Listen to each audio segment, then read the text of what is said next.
رمضان المبارک میں عمرہ کرنے کی فضیلت۔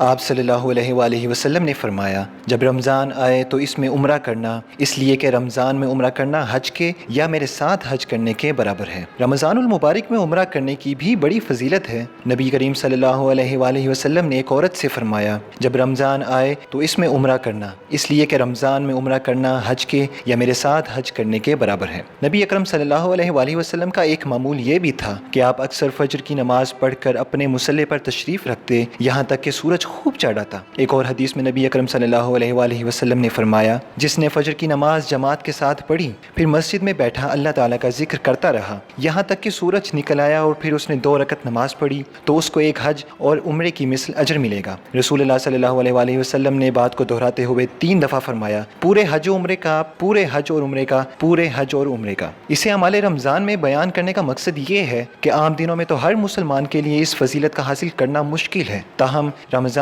میں جب کہ نیکی کرنے کا جذبہ زیادہ قوی اور ثواب کمانے کا شوق فراواں ہوتا ہے، اس لیے رمضان میں تو یہ فضیلت حاصل کرنے کی کوشش ضرور کرنی چاہیے۔